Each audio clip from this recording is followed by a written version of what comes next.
Welcome to the Product Bakery podcast. My name is Christian. I'm Alex, and together we present you the ingredients to build the right products.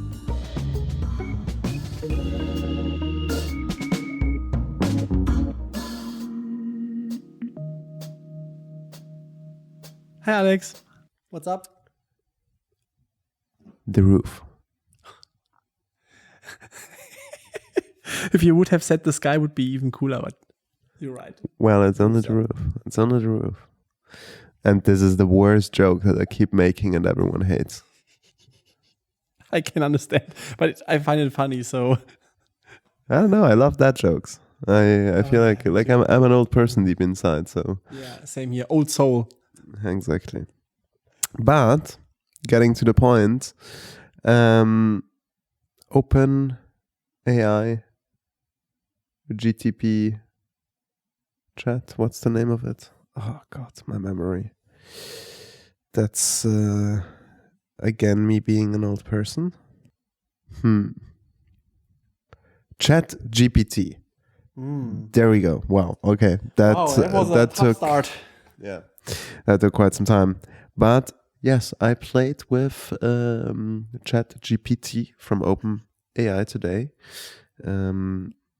I mean, it's anyway all over the news at the moment. Crazy technology.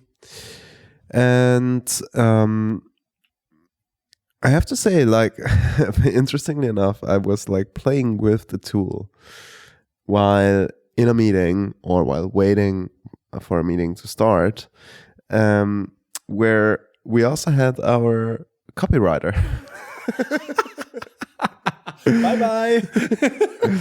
And yeah, I mean, it kind of felt like, okay, now showdown, like who writes the better text? Because like literally, this software is so powerful. And I mean, you can even go one step ahead and say things like, okay, write an HTML/CSS for a website for product named XYZ. And it completely builds the website.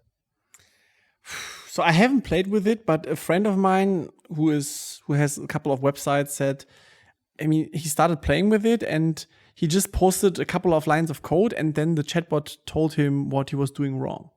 Oh yeah, you can even finish code. Like you can even tell the AI to finish some of your code, right? So you just like write some of the key lines and it fills in the rest. And if it can do that stuff for my text declarants, that would be amazing. I'm sure it can. Saving so much time and making money, actually, saving money. Yeah.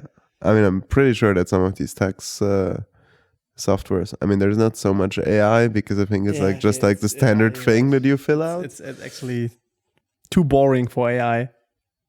But I think like the main question, right? I mean, we don't have to discuss how great those tools are, right? And how well they work and how well they've been trained over the last couple of years.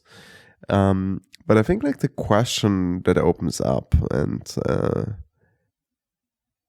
especially like in the context of like testing it in front of a copywriter and getting like a whole poem written around like our business by this tool, it really raises the question of how does this sooner or later affect our jobs?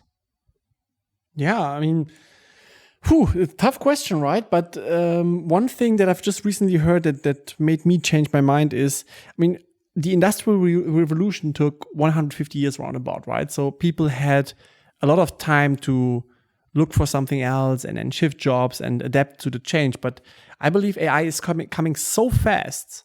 I mean, within the next 5 to 10 years, we will have so much more AI, and we have already a lot of AI, which maybe, let's say, the normal people don't see. And it raises really the question, what is happening to all those jobs? And I'm definitely worried about that when it comes to the power of AI. Yeah, and I mean, realistically speaking, right, like with things like, especially, oh, Jesus Christ, I feel bad about like keep coming back to the copywriting itself. But they're just we pick on them. It's too late. yeah, no, but I mean, I think obviously like it's easier to train on copy than to train on, for example, design or strategy or things like that. That's also coming, and it's already there. Drawing and art and stuff like that. There's this NFT generated art that was recently published, which also went like kind of viral.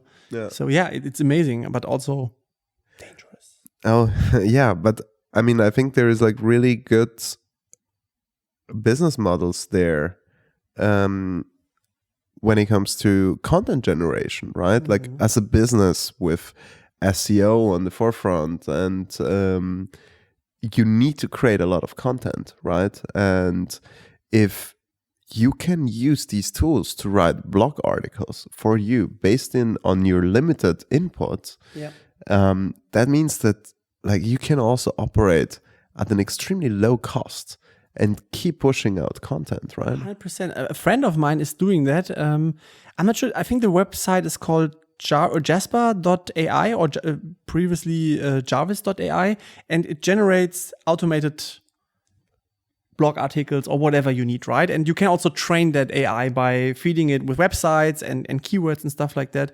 And what he does is he's looking for particular long tail keywords like beauty something or I know gardening something, and he just pulls up a website and just feeds it on a regular basis with AI generated stuff until it gets ranked on Google, and then he just sells the website.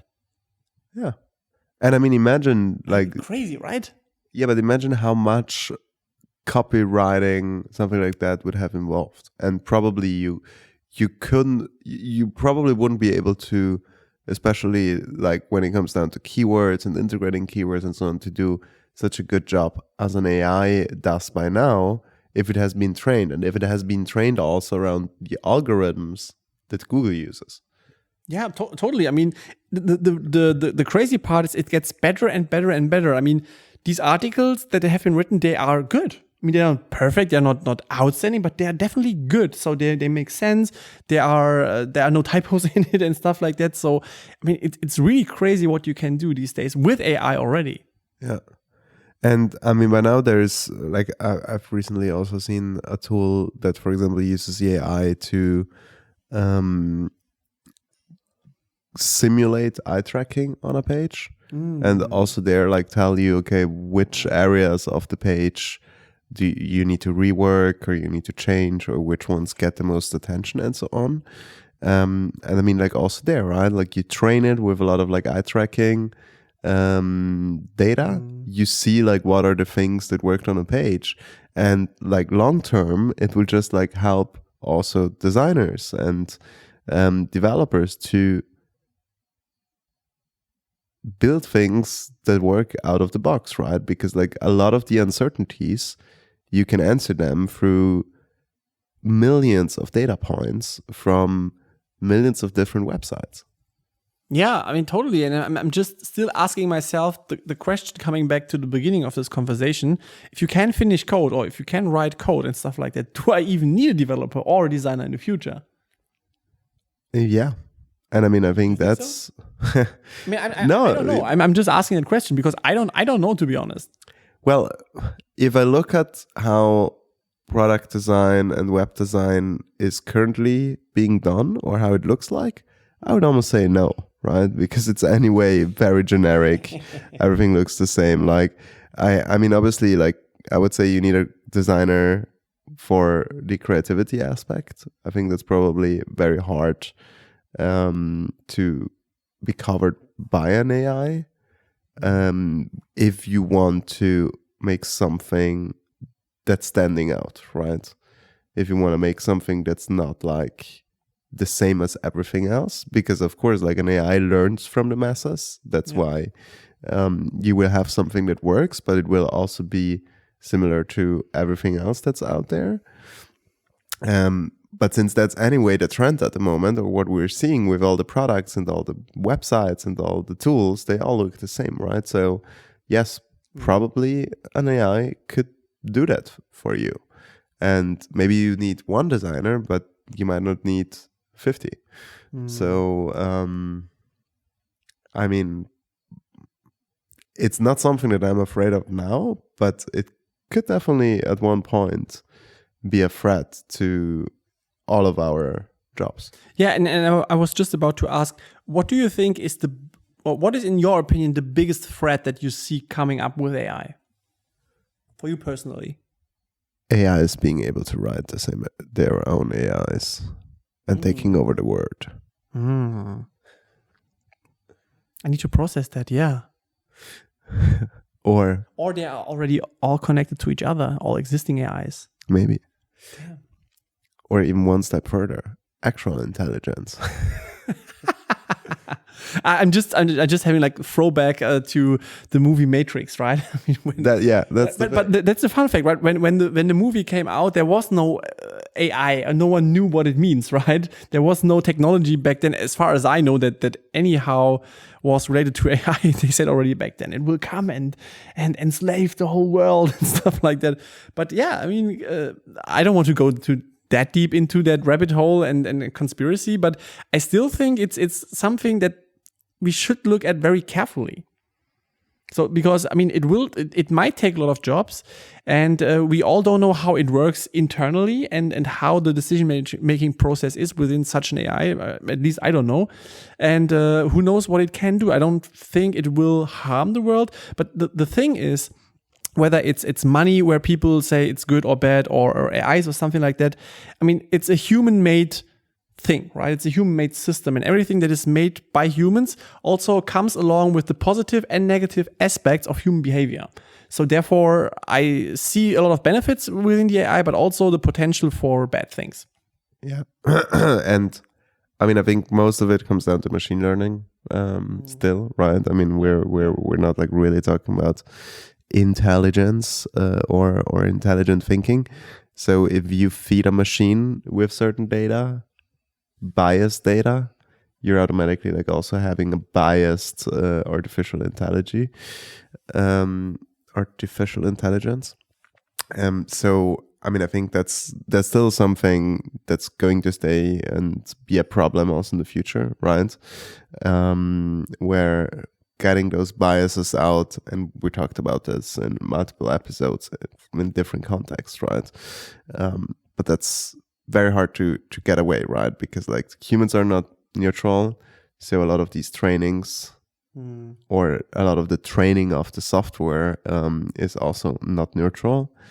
But I mean, I would say, to me, I mean, technology and development is always a positive thing, right? And I think, is it for content generation? Is it for simplified way of creating a lot of like online banners at a ton of different sizes where you don't have to hand draw all of them, but you can leave it up to an artificial intelligence or so on. I mean, I welcome that, right? Because I think in most of the times it also solves some jobs that are very repetitive and that you anyway don't want to necessarily do. Like content writing? That was a really bad one. I'm sorry about that to all content writers. There is content writing and content writing, right? Like there is like, okay, you're writing content or you're mostly producing content that covers keywords for SEO purposes, 100%, right? 100%. I mean, I have to admit, I mean, I'm writing my blog too, and I always get a content writer involved to proofread my stuff and help me also on SEO. So I love doing it, but it takes also a lot of time, and I don't feel comfortable doing it by myself. And I think it's worth having someone who supports you. So, I mean, as we said, I mean, content writing or, I mean, any kind of repetitive job, I mean, I wouldn't say content writing is repetitive because it requires also thinking and like the creative part to catch a reader or to make the search engine really, ranking you higher. So I think something that Google really loves, and the AI behind Google, is actually when it reads something new, right? Because if you are a copycat, I mean, Google is smart enough to realize that. So the more you come up with your individual stuff, which is in my opinion, a result of a creative human behavior, then you will also benefit from that. So therefore, again, to all content writers, I love you, I need you, and I want you. But I think that's back to the creativity aspect. I think the creativity will be very hard to teach a software or to teach a tool, right? So I think it's like something easy for generic and repetitive stuff. And the thing that I see, where I personally see the limits, but if you have other opinions, please let us know. But I believe the thing with the AI is it can always just go back to an existing database, right? So that means whatever it produces is, I don't want to say outdated, but it can only work with stuff that is already existing, right? And I mean, what makes the human creativity so powerful is that maybe I have that a couple of times, and I believe you have had that too. Is you come up with an idea you never thought of, right? So we all don't know where it comes from, or you have dreamt about it, or whatever it is, right? So there is like this enlightening moment where something new comes to your mind and you do something with it, and I cannot imagine how an AI could do that, right? So in terms of creativity and like this process of creation, I still think the human brain and the human connection to the world and each other will always be stronger. Yeah, even though even though if you only have like the historical data to train those machines, I think there is definitely also some interesting information of like, okay, what were those innovations in the past? And what made them different to what has been there before, right? Like, okay, what was before the light bulb, and how did the light bulb innovate that? But nevertheless, I don't think that humans are going to be replaced anytime soon. But one thing against to just what I've said is actually the strong part about the AI is that it always has more information available than we do, right? So I mean, that's actually a very strong part, which I would love to have. But I'm not sure. Have you seen this news from Elon Musk and how's this company called Neuralink, where they started implanting the stuff into the human brain, the chip into the human brain that allows to start connecting? Yeah, I mean, it's just like 2 or 3 days old after we recorded this episode. Today is the 3rd of today's the 6th of December. I think a couple of days ago, Elon Musk just had this big conference where they started showing how easy it can be. This chip can be implemented into a brain. So, I mean, there's crazy stuff coming. Would you put a chip in your brain? Nope. I would, totally. You want to become a cyborg? Yes. Nice. I'd imagine having access to all that data. I mean, it is crazy, actually. I mean, I was thinking about it, but on the other hand, my brain, I don't know, I'm too afraid. Yeah. I mean, whenever it's safe, I would definitely love to try stuff like that. But yeah, I'm more curious about like all the technology that will arise prior to chips that we implement to the masses. Yeah. And I mean, just because you said, right, like all the data and all the information that they have access to, I do hope that validating ideas, validating business models, concepts, and so on could also be something where AI could help, right? Like, okay, how viable is a business case, or what numbers could I put into a specific business case based on data from the masses, right? Where I don't have to do secondary desk research to figure it out on my own. Yeah. I mean, let's talk about that for a second, because, I mean, losing potential jobs or getting replaced is one thing, but the other part is that working with an AI within your company these days becomes more and more important. And I believe if you as a company are not adapting this technology, you will definitely lose market shares, and you will have you actually won't have any advantages anymore, because everyone is in the future, hopefully, or will use AI. I mean, if you look at Amazon, if you look at Netflix and stuff like that, I mean, it is already based on machine learning and AI. So, and I mean, even if you, let's say, a bakery, right, an AI could help you to anticipate based on weather how many clients will come to your place and allow you to not overproduce goods, for example. As a trained baker, I would see this very helpful. So there are many ways how you can use an AI in a positive way to optimize your business. Yeah. And I think with that, it's just like something that we should all keep in our minds and have a look out. And be open to test these tools without the fear of being replaced by one of them, and integrate them in our workflows, because I think there's definitely again, it's mostly about like also having the access to all this information. And I mean, it's the same as like using Grammarly or something where your English is automatically getting corrected and improved based on a wider like database than whatever would fit in your brain. Exactly. So integrate it in your work, integrate it into your brain. Whatever you feel to do, just do it. Perfect. And speaking about just do it, make sure to follow and subscribe. And we talk to you next week. Bye bye. AI.